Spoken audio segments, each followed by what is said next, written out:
I guess if I have to give one piece of advice, it's going to be stop, meet yourself where you are, and then start making your plan forward and let your journey unravel as it's going to, and allow those opportunities where you can say yes. Say those 3 letters, say yes, and go for it. Welcome to Jump Podcast. I'm your host, Traveling Jackie, and I'm here to explore travel, adventure, and lifestyle in ways meant to motivate you to move and experience the world outside your comfort zone and to do big, courageous things with your one life. Let this show be a source of advice and inspiration, and remember that in the end, it's you who takes the leap. Hey, thanks for joining us today, wherever you are tuning in from. We have a new guest today and a new topic that, while all of us talk about it every single day, we've never talked about this topic on the show, at least not directly and intentionally, which is why I can't wait to see how this conversation goes, because our topic for the day is the weather, among many other things, because our guest today is Jennifer Broome, whose journey has taken her from chief meteorologist at a local station to reporting from all over the world, which has turned her into not just a weather expert, but a travel expert and journalist as well. So Jen, let's do this. Welcome to the show. I'm so glad that you're here. Oh, it's so much fun to talk to you. I always love seeing you. You know that. Yeah, I actually would love to share the story about how we met, because I feel like my show is kind of an evolving story of just the people that I meet in my life, because we get to meet so many cool people in the industry that we're in travel and all that. And so you and I met in Quebec the first time. We've seen each other multiple times since, but that was just a couple years ago on that winter trip in Quebec. Oh, yes. I mean, there we were in the cold, in the snow, and going all over Quebec province, doing crazy things like dog sledding, going out on the fjord, going, snowshoeing and skiing out on the fjord, which was an amazing experience. But yeah, that was a lot of fun. I can't believe it. I mean, I can't believe that was a couple of years ago. I think it's so neat, though, because that was the first time I met you. And I remember, I have a specific kind of image of you on that trip, because you were with your phone. I know. But you were with your phone, recording yourself. I mean, so this is like a media/buyer trip for you guys listening, so that it was like an industry trip. So we were essentially on, it was like a fam trip or whatever they called it, Adventure Week with the ATTA. But yeah. But you had your phone with you and you were doing your reporting thing essentially. And I just remember thinking, she's so pro, you have no shame. You're just telling the story, and you have also, I'm very visual. I'm a very visual person. And so when I think about people that I've met that I know, they have an image, an image comes to my mind, right? And yours is always smiling, the biggest smile. And so I just have this bright Jen image in my head of being in the snow and you just being so excited to talk about whatever we were doing in the cold. I don't know. It was a neat experience. I love that I bring you joy. I mean, there are a lot of things that we could bring people that could be a lot worse than that. Yeah. But I guess I kind of look at every day as a new adventure. And, I've had a lot of things happen in my life to get to this point. But I'm just grateful. I'm grateful, as you are, for these experiences that we're able to go and do. And in the particular, that trip that you were talking about, it was a little unique in the fact of that we were also with, as you do with part of your professional life, taking tour groups and taking people to go have big adventures all around the world. And then straight up media folks like me. So it was fun for me as a media person to kind of see that tour operator, aspect of it, of what really goes into each tour operator going through and deciding, yes, I want to include this in a group trip that I'm taking, or I don't want to do this, or how about, it was fascinating to me to witness that side of it, in addition to experiencing all of the media aspect of it. And then, of course, being able to share that, whether that be on a television segment or in an article, or even just on my own website too. But yeah, that was a fun trip. We had a lot of fun. Yes, we did. And I love Quebec so much. That place holds a very special corner of my heart. Yeah, so that was where we met. And then I've since seen you at the TGA conference, which has been in Vegas the last couple of years. And this is fun today because at those last two conferences, we have been on stage together, and you've been the one doing the interviewing. And I have to just say, you're so good at that. You are such a pro. Like, really, I'm impressed. I was super impressed with the amount of people that you had to deal with at once, because it was always a panel. And here you are, like, I can tell you've done your homework, you've done your research, you know what you're doing. It was very well done. You made all of us look really good. And so I hope I can do the same for you today. Well, it's so funny you're talking about Travel Goods Association, and it is fun for me. And, I'm just a curious person, whether it's on a stage or you're, the barista in the coffee shop in Queenstown, New Zealand, or in, Hobart, Tasmania, or in Ljubljana, Slovenia. I'm so curious. And it's just, I love learning about people. I guess that's probably why I went into journalism in the first place, because I love to learn. And I also love to share what I learned too. Mm-hmm. Well, that part's obvious, but I just, it works well together, and you do a really great job. So, so let's start with your story, actually. I mean, I gave you a little bit of an intro, but why don't you go ahead and introduce yourself? Let us know who you think you are.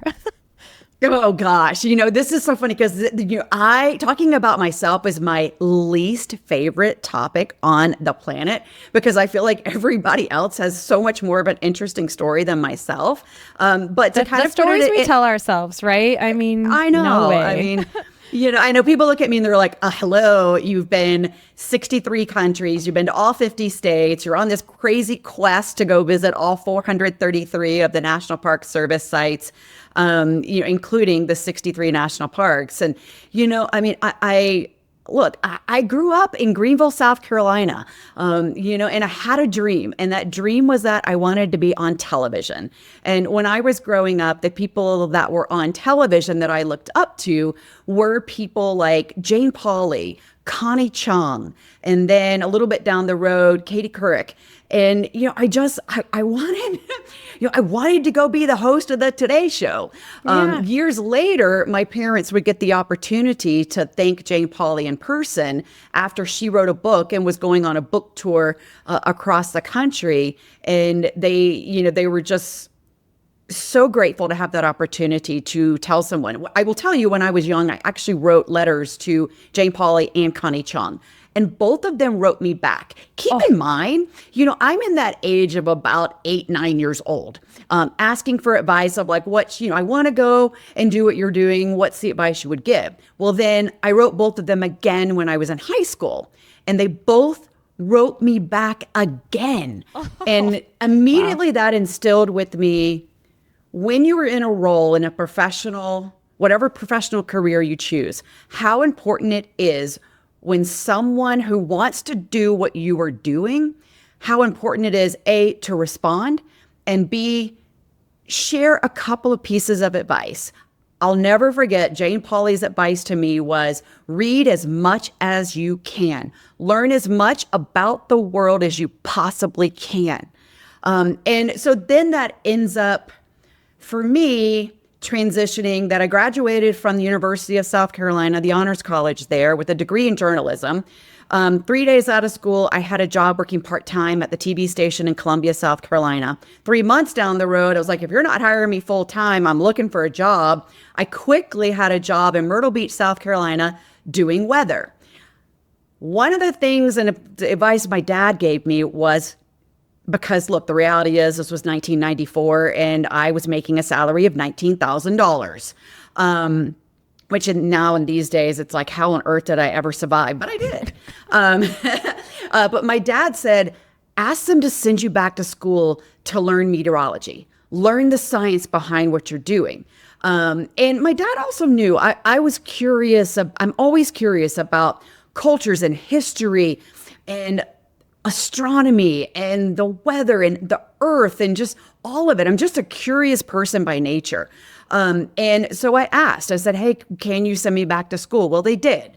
So I went and did a 3-year program in 2.5 years, getting my certification for broadcast meteorology. I went on to get the full second degree. So I have a BA in journalism and a BS in geoscience with emphasis in meteorology from Mississippi State. And so I went on and went from Myrtle Beach, went to Knoxville, Tennessee, went to San Antonio, Texas. And it was in San Antonio that I was hired to do mornings there, and then was fairly quickly moved up to the night shift and became one of the first female chief meteorologists in the country. And it was such for me a tremendous honor to be able to bust through a little bit of a glass ceiling at that time. That's the early 2000s, which to me now sounds incredible. Like, oh my gosh, that it took that long for females to start getting into that chief meteorologist position, or being that person that's in charge of the weather department for a local affiliate.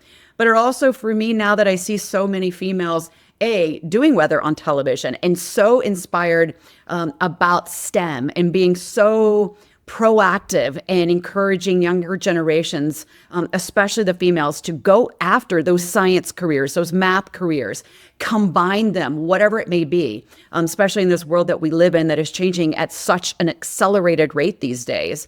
It's been a joy. And then, you kind of fast forward to 2017, in 2016, had accepted a job to go host a television show in Houston, Texas. My brother, my only sibling, had passed away right before that. And I made a promise to my brother right after he passed, that I would not stay in a relationship or a job if I was not 100% happy. And the reality is you can't be 100% happy all the time, but you kind of understand you should be overall 100% happy in that choice. And I think a lot of it was I didn't necessarily give myself the grace and the time to grieve that passing of my only sibling. I took a job, but yet at the same time, I had also launched my website, my travel sphere, because I realized when I was in San Antonio, then I went on to Colorado, and I launched a series called Explore Colorado. Then I went to Houston. And in all this, I'm realizing I'm working to travel. And so I had launched my website and was doing different things. And also, by the way, at this point, while I'm living in Houston, trying to also make sure my mom is okay. My dad passed in 2000. So I'd lost my dad, I'd lost my brother. I still had my mom, and trying to juggle launching a brand new television show, doing my website, trying to fly every couple of weeks, at least every 3 weeks. I'm flying to South Carolina to make sure that my mom's okay. It just became overwhelmingly too much. And I, in 2017, had to make the personal decision of I have to step away. I have to go find my own. At the time, I called it Journey to Joy. I didn't know what that was going to be, but I knew that I had to do something. And because if I didn't, I was quickly spiraling and getting to a point of I was going to crash and burn, and it was going to be bad. Mm-hmm. And so I took off in September 2017 on a solo road trip. My mecca, for whatever reason, was Glacier National Park. Ooh, good pick, right? Really good pick. And so I took off on this journey, and it was really in a matter of a couple of days that I realized how badly I needed to do that trip and how badly I needed to turn off the radio and just listen to the silence. And I do go around the country and around the world speaking on solo travel, adventure travel, national parks. But one of those key things that I learned in that first big kind of road trip on this freelance career of whatever the heck I was going to do next on this path that was completely unwritten was to savor the silence. And I think it's something that all of us so much crave now. I mean, we are inundated with so much technology. With you look at like the trends, the travel trends for 2026, and with that, some of that coming, the digital detox or the hush. Instead of hospitality, it's hushpitality. Oh gosh. Seeking, I know, all sorts of buzzwords and things that we're searching for.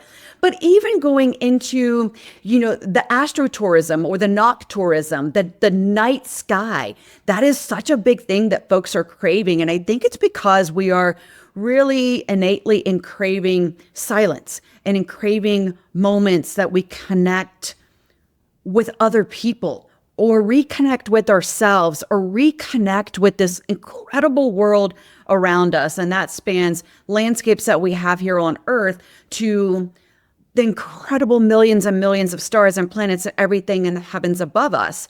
And you look at those events when we had the Northern Lights, when we had last year, the Northern Lights coming all the way down, I happened to be home in Denver, Colorado, and I never in my wildest dreams ever thought that I would witness Northern Lights from my balcony with city lights present, in Denver, Colorado. We get them sometimes in Colorado, but it was just, but then to also see, friends in South Carolina, in Texas, and, all of the southern tier states that were also experiencing it. And I love those moments. I love the moments when we have, like the total solar eclipses and those weather things and, space things, or, like the Olympics, things that we can all join together and get excited about, and getting those positive moments. And so kind of think like that's what happened for me. I had to go and find that positive moment. And so honestly, like a 3-week trip turned into 3 months,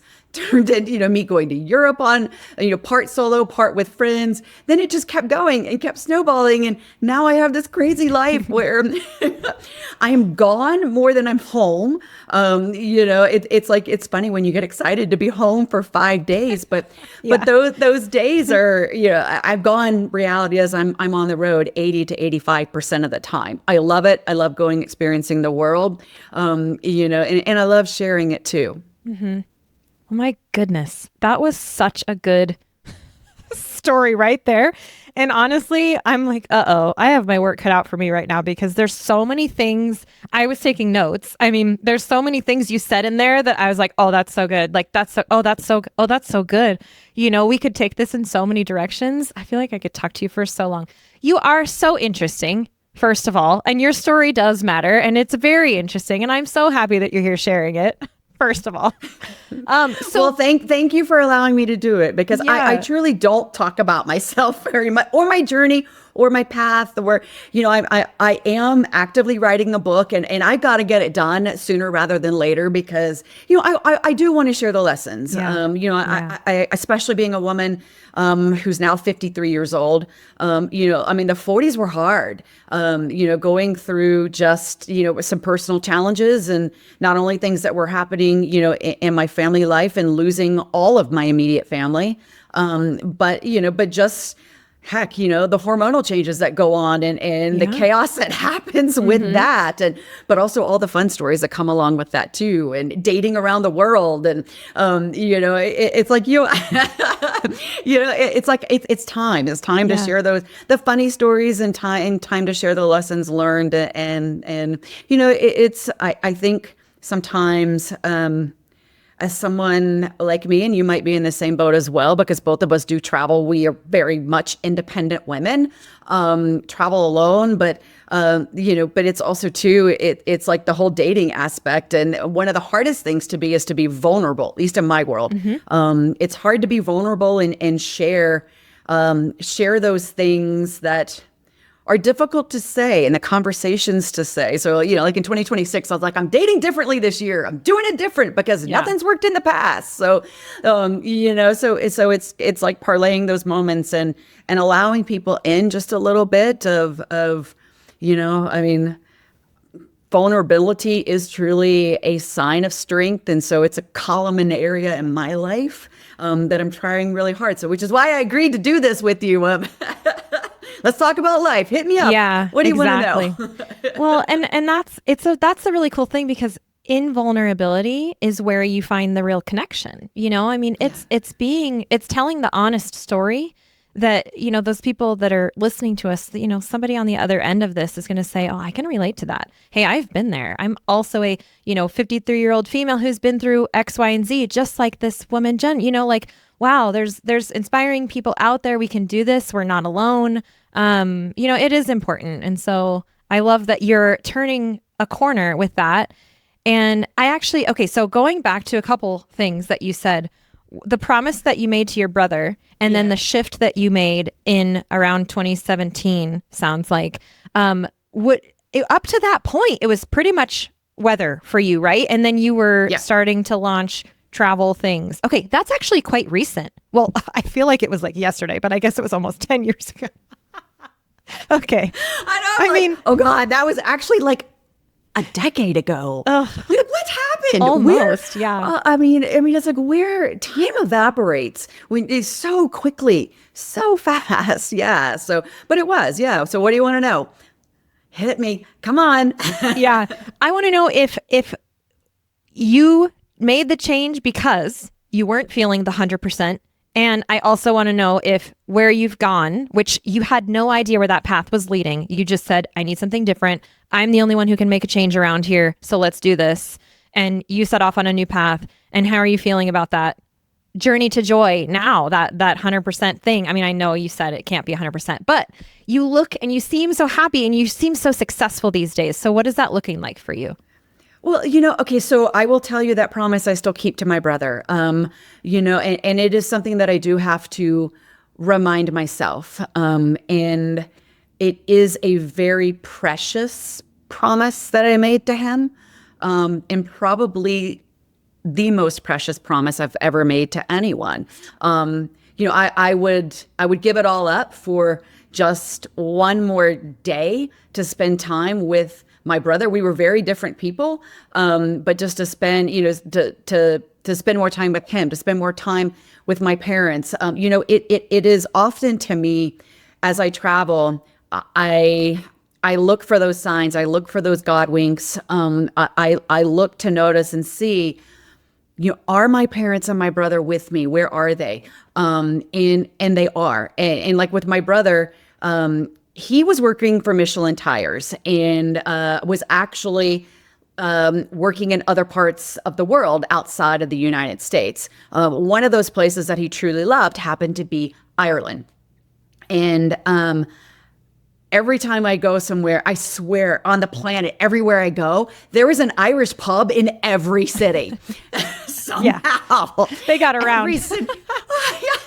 I'm like, but I also love it because for me, it is that every time I see one, it is an instant connection of my brother Jimmy is with me.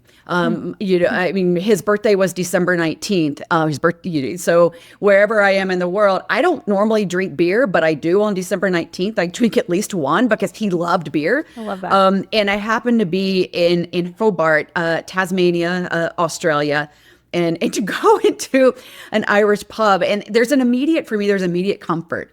So it is still, that promise to me is still a very active part of my life, and seeing where he fits in and sees that he is on this journey with me as well. It's kind of like with my dad. My dad loved maps. Parlay it into the whole maps are part of weather, a critical part, and so reading maps and, just learning where other countries are and other places are, as a kid with my dad. And, of course I grew up in the 70s and 80s. So that's back in the day, where you truly, and they are still treasured. The National Geographic, the actual magazine, the Yellow magazine, still so treasured. But, to have those moments when we would get that, and my dad would also get the National Geographic books, and just spending hours looking over places all over the world.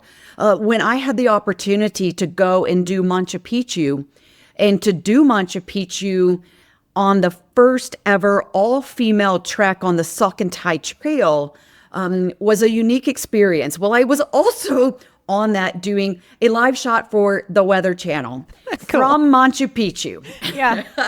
And let me tell you, we had to go through getting all kinds of permits and, because going to a Peruvian jail was not going to be on my agenda, making sure all the I's were dotted and T's were crossed. So I went with Alpaca Expeditions, a phenomenal outfitter who is indigenous owned in Peru. They do employ more females than any other outfitter in Peru. But on mine, everyone was female, from the trekkers to the guide to the chef to the porters. It was just incredible. And it was a phenomenal experience. But I very vividly remember the morning that you were going up, waiting at the gate to go into actual Machu Picchu. And thankfully, Raul, the owner of Alpaca Expeditions, had sent in a second guide just to go with me. And there was one piece of paper that, of course, it was like, where is it? Where is it? And then going back and forth, and I'm watching my clock going, I'm now down to 20 minutes. I'm down to 15 minutes. Oh, no. And that guide and to be on air? Yeah. And this is, international signaled. Keep in mind that too. So that guide and I, we get the okay, and she and I just took off. We're running, and parts of Machu Picchu when you first go in, they're like 2-foot steps, and so we are running, and it's a quarter of a mile. Going, get everything set up. Well, when you go into Machu Picchu, you're not allowed to have things like selfie sticks. And here I am with a, very minimalist as I can go, with a tripod phone, headphones on. And so, then of course there's other people coming up, but somehow we got an incredible, one of my all-time favorite live shots that I've ever done, literally live from Machu Picchu. But I also took a moment after that of just thinking about Machu Picchu was a place my dad always wanted to go. And here was his little girl having that opportunity to not only go, but to share that experience in a visual manner with audiences across America and across the world. It was just, sometimes I think people see folks that are on television that are reporting and sharing stories, or see our lives on Instagram, or, as we travel the world, and don't necessarily get to see that there are intimate connections with the places that we go, and how important sometimes some of those places are. Having an opportunity to return to Ireland and to Giant's Causeway. My dad happened to pass away when I'd gone to visit my brother. And I knew getting on the plane that I would never see my dad again. He was very ill for many years. My dad wanted his kids to be together when he passed. I knew that. That was important. I got on a plane to be with my brother, to do that, to honor him, because that's what he wanted. Wow. Well, then I had an opportunity to go back to Ireland and to go to the Giant's Causeway. And I had no idea. And I happened to be on a group trip, and I had to tell people, I'm not sure what's going to happen to me. I might be okay, but I might not. And if you see me not okay, it's okay. Yeah. Let me deal with whatever. I'm expecting, and I kind of expected when I had the opportunity to go to Hong Kong. I was speaking on the Royal Caribbean, the World Cruise that got so much buzz of people that were on that cruise for 9 months. And I was a speaker on a 3-week segment of it. My brother was run over from behind while he was working in China and had a brain injury. He did live for 18 months after that, but for other issues which he had, which were depression and alcoholism, that brain injury compounded those. And it was very difficult. And so, but having that moment, I wasn't sure if I was ready to step into any part of China, any facet. But Hong Kong gave me that, again, not knowing of what's going to happen. Here I am on a work trip. What's going to happen when I step in? And it ended up for me being, I had a friend with me, a longtime friend, who was just able to let me have a moment as we were pulling into the harbor. And I guess part of it is, I guess the moral of the story is be okay to not be okay, and try to face and go back to those things that are going to make you feel something. I still need to go back and I'm getting close to being ready. And go when you're ready. I'm still, my mom passed in Greenville, South Carolina, my hometown, and I haven't been back since 2019. And I'm getting very close to being ready. And I have been back to South Carolina. But, I think you have to give yourself that time and grace. And part of the reason that I travel is, in a sense, look, the reality is I ran to travel as fast as I could to try to run away from my grief journey. But the travel journey helped me face that grief journey head on. And look, there's no roadmap for grieving. You could be fine for a month. You could be fine for 6 months. And then all of a sudden you're going to see something's going to happen. A date on the calendar comes up and you're not fine. And dealing with that, and it is, quite frankly, grief is a trip that all of us will go on. And each grief journey is very different. It's different when it's a parent. It's different when it's a sibling. It's different when it's a child, when it's a friend, when it's a coworker. And grief is not only when just somebody passes, it's also the end of a relationship, the end of a marriage. It's the end of a job. I had to face that in my career when San Antonio, here I was, chief meteorologist. I'd been there for a decade, but somebody higher up in the new company that had come in and bought the company that I was working for decided they didn't want a female chief meteorologist, and they were going in a new direction, at the time. And so, it's dealing with those grief paths and whatever those may look like, and realize that it's just like the ocean. Sometimes the ocean wave comes in and it just so gently caresses you. And then other times it knocks you and, into a tumultuous, somersaulting in the sand and brutal, and you're coming up and gasping for air. You never know which wave is going to do that. And you never know when grief hits, which way it's going to go. Yeah, it's so true. Not to take it deep for you, not to. No, I love deep. And I actually love that you took it there because, as a person who also spends her life much on the road, at least definitely in the travel world, we still have those lives. We still have those obstacles. And just because travel is our stage, it doesn't mean that things don't happen to us and that we're real people. And, that there are emotions and feelings and obstacles and things happening behind the camera.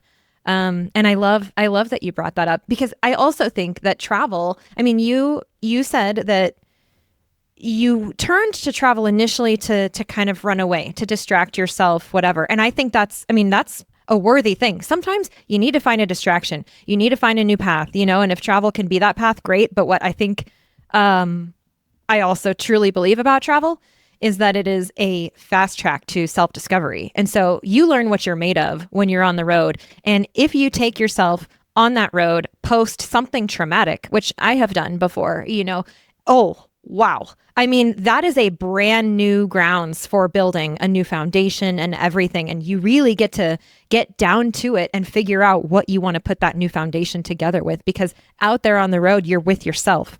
And you have all these decisions to make, and you have all this history that you've brought with you. And then you have this other side of wanting to share what you're doing. And it becomes this whole lifestyle. I can relate to that on a completely different level, but in a very, I guess, similar way to what you're explaining. It's a beautiful thing.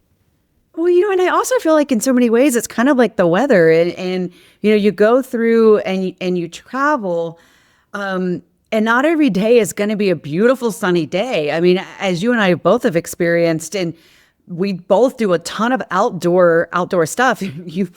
First of all, if you're ever on a mountain with me and you start seeing me run down, you better follow, because this girl knows something. Coming. It's coming fast, and you don't want to be the tallest thing on the top of that mountain. which has so happened. handy. I mean, it truly had. It was actually a hometown friend and I like booking down, and he all of a sudden said, I yelled at him, and I was like, "Go!" And I'm running. Yeah. Oh yeah, I mean, it's like quickly. It's like know the signs and learn the signs. Just because you're a meteorologist doesn't mean you're not going to have bad weather. More than likely, you're going to have that. We had it on top of Kilimanjaro, getting wind gusts and sustained winds that were over 30 miles per hour during our summit window. The rest of the trip, the weather was great, but not that part. Of course, right.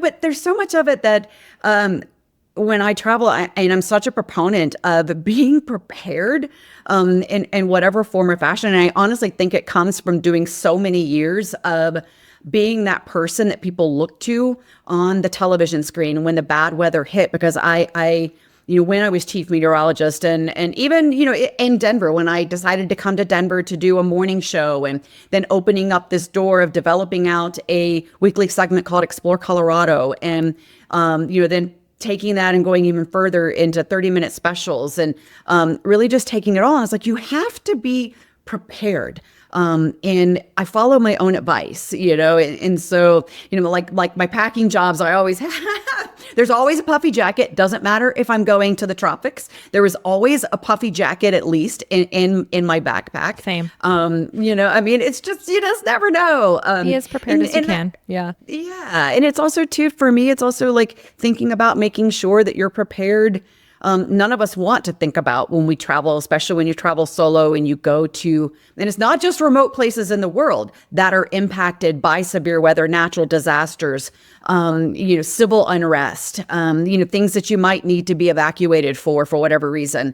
That's the side of travel that a lot of times I don't think folks want to think about it, but you have to think about it. Sure. Just like you have to think about if you live in an area that's prone to wildfires, you have to have your wildfire plan put in place. You have to know those steps of what are your important documents and making sure you have everything backed up in a digital format and, being prepared for hurricanes. I've spent a lot of my career, being in the middle of tropical systems ranging from, Hurricane Katrina. I've been in every kind of weather, from Hurricane Katrina to blizzards to wildfires to flash flooding situations of 100-year flood to a 500-year flood to a 1,000-year flood, and being somebody was on air, having to actively, at that point, it's not just forecasting, it is truly nowcasting when you are living not only minute by minute, but second by second, when you were watching on a radar and you were actively watching severe weather and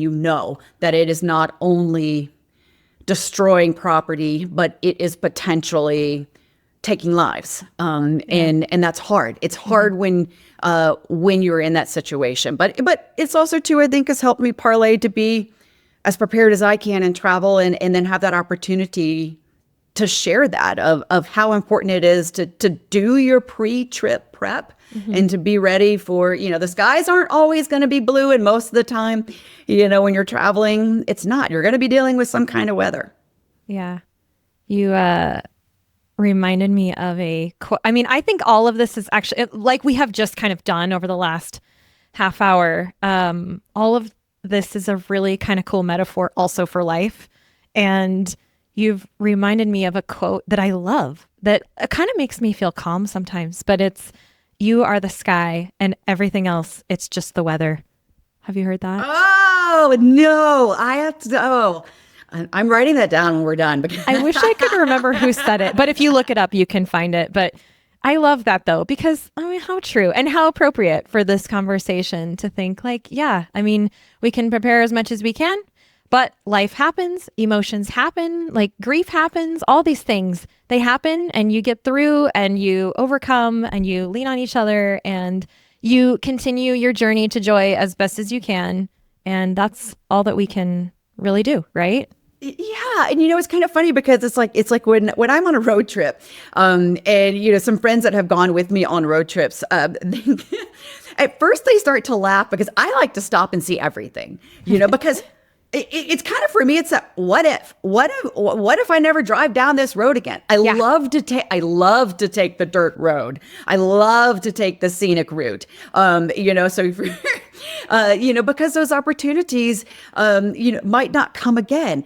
And there's also too, when you're driving by and you see that plaque, for the historical marker or, whatever it might be. I was like, I want to know what happened there. Yeah. And so it's that curious part. But for me, it's opening up that, let me learn a little bit more. Let me, let me, in a sense, like, learn about the places that I'm not. I don't want to ever just be somebody that's just passing through. I want to experience and learn, and we've spent, and I'm guilty of it as well. I'm guilty of just passing through life, going through those motions. We all know what that feels like, and I think I've gotten to a point in my life where I want to fully embrace and experience it. And whether I share that on social media or share that in an article or, through a television segment or whatever it may be, I first have to embrace it and experience it for myself. And to take it all in, it's that whole, stop and smell the roses kind of thing. With me, it's stop and read the sign on a road trip. There you go. Yeah. It's like, why not? Yeah. I love that question too. What if, what if you do take that road? What if that's like, man, that question can be a guidebook in itself. It's like, well, okay, let's just try this, Okay. I want to go back to one thing and allow you to answer one more question. You have gotten to where you are by listening to a lot of advice and asking for what you want, which I love that. I mean, going back to the very beginning, I love the story that you told about writing the letters twice to the people that you looked up to, enough to get responses, and listening to their advice, listening to your dad's advice, being a curious learner and just paying attention and observing as you're going through this life and world and letting those things affect your decisions and all of that. So, given that you have a captive audience right now, what is the advice that you would like to pass on to those listening about whether it's finding your own, journey to joy or savoring the silence or whatever it is? What is the thing you want to share? That's such a hard question because, I feel like I like to do that so much on individual levels because I feel like everybody is at a different place in life. I guess if I have to say something, it would be, put the brakes on for a second, and give yourself that chance to look at your life and see what makes you happy. We, in a sense, like it's kind of before you can get to that savor the silence or your journey to joy, you have to stop. And I don't want to call it an assessment, but in a sense, it kind of is. It's reevaluation or look and see where you are in your life and what is feasible for your life. It may not be feasible for you to say, I'm quitting my job tomorrow and I'm going to go live in Timbuktu for 6 months.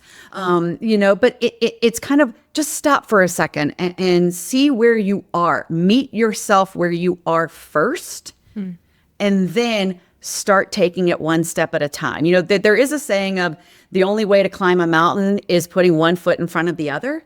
And that's kind of your daily walk in life. And the only way, if you want to change something about your life, the only way to do that is to put that one foot in front of the other.